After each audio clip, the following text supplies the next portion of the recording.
అందరికీ నమస్కారం మిత్రులారా. Learn Telugu with Hari YouTube channel వీక్షకులకు స్వాగతం. మిత్రులారా, మీ పిల్లలు డా మరియు దా అక్షరాలతో కూడినటువంటి పదాలు రాసేటప్పుడు తప్పులు చదవడం, తప్పులు రాయడం చూస్తున్నారా?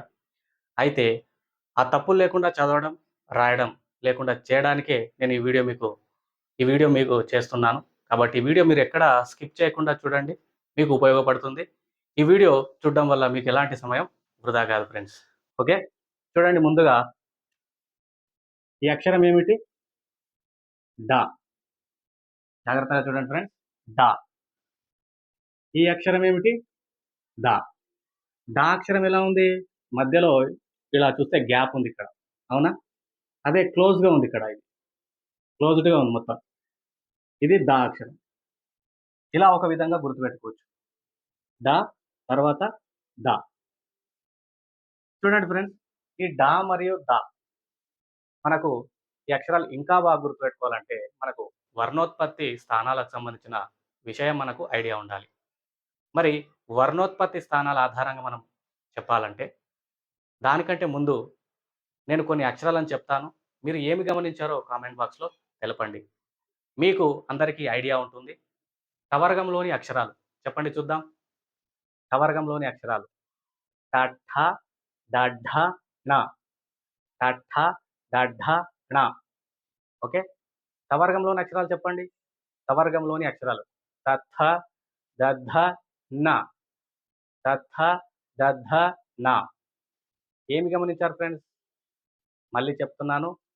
టవర్గంలోని అక్షరాలు మళ్ళీ రిపీట్ చేయండి. టఠ దఢ న. ఫ్రెండ్స్, మీరు ఏం గమనించారు? నాలుక ఎక్కడ తగులుతుందో గమనించండి. మళ్ళీ ఒకసారి చెప్పండి, రిపీట్ చేయండి. టఠ దఢ ణ. నాలుక కొద్దిగా వెనక్కి లాగబడి పైన అంగిలిని తగులుతున్నట్టుగా అనిపిస్తుంది, అవునా? మళ్ళీ గమనించండి. టఠ దఢ ణ. నన్ను గమనించినా సరిపోతుంది. ఎస్, నాలుక పైన ఆ అంగిలి ప్రదేశాన్ని తగులుతుంది. దాన్ని ఏమంటారంటే వర్ణోత్పత్తి స్థానాల ఆధారంగా చెప్పాలంటే మూర్ధన్యము అంటాం. మూర్ధన్యం అంటే నాలుక అంగిలి పై భాగంలో తగులుతుంది. అంగిలి పై భాగం నుండి పుట్టేటటువంటి అక్షరము డా. ఇది టవర్గంలోని అక్షరం. ఈ విధంగా మీ పిల్లలకు చెప్పండి, వాళ్ళు గుర్తుపెట్టుకుంటారు. తర్వాత దా అక్షరాన్ని చెప్పాలంటే టవర్గంలోని అక్షరాలు ఐడియా ఉండాలి. చెప్పండి, టవర్గంలోని అక్షరాలు తథ దధ న. తథ దధ న. తథ దధ న. ఈ అక్షరాలు ఎక్కడ తాకుతుంది నాలుక? ఈ అక్షరాలను పలికేటప్పుడు నాలుక ఈ ముందు భాగం, టిప్ ఉంటుంది కదా, ముందు చివరి భాగం, ఆ నాలుక చివరి భాగం దంతాలను తగులుతుంది ఫ్రెండ్స్. గమనించండి మళ్ళీ ఒకసారి. దంతాలను, టీత్ దంతాలను. తథ దధ న. ఎస్, ఆ విధంగా మనం గుర్తుపెట్టుకోవాలి. డా అన్నప్పుడు నాలుక పైన తగులుతుంది, మూర్ధన్యం. దా అన్నప్పుడు నాలుక దంతాలను తగులుతుంది. అంటే దంతాలు, పై దంతాలు లేదా కింది దంతాల యొక్క వెనక భాగంలో దంతాలను నాలుక టిప్పు తగులుతుంది, చివరి భాగం. ఇది మీకు అర్థమైందని అనుకుంటున్నాను ఫ్రెండ్స్. ఓకేనా? కొన్ని పదాలను చూద్దాం. చూడండి, ముందుగా డాతో కూడిన పదాలను. అండము.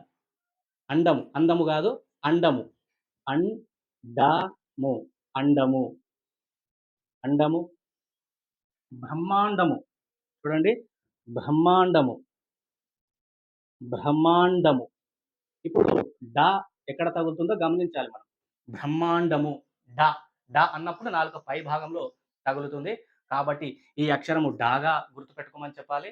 ఇప్పుడు దంతము. డా అంటేనే దంతం, ఆ విధంగా గుర్తుపెట్టుకోండి. డా అంటే దంతము, పంటిని తగులుతుంది, డా. ఆ విధంగా మనము దాన్ని గుర్తుపెట్టుకోవచ్చు. దాకు సంబంధించిన కొన్ని పదాలు చూద్దాం. చూడండి, అందము.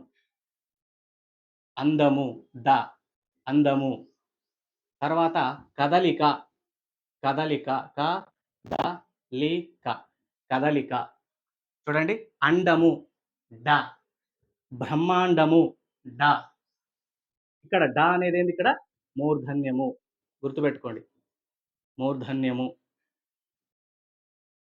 తర్వాత ద అనేది ఏమిటి? ద దంత్యము.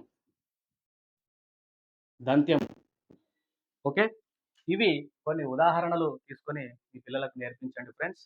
అండము, బ్రహ్మాండము. డ పైన తగులుతుంది. ద పంటిని తగులుతుంది. దంతాలను తగులుతుంది ఫ్రెండ్స్.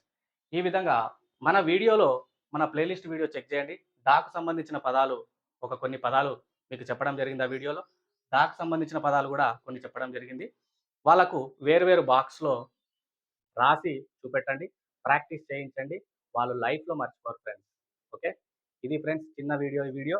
ఈ వీడియో మీకు నచ్చితే తప్పకుండా లైక్ చేయండి, షేర్ చేయండి. ఛానెల్ మాత్రం తప్పకుండా సబ్స్క్రైబ్ చేసుకోండి friends. Please. Thank you very much. Have a great day.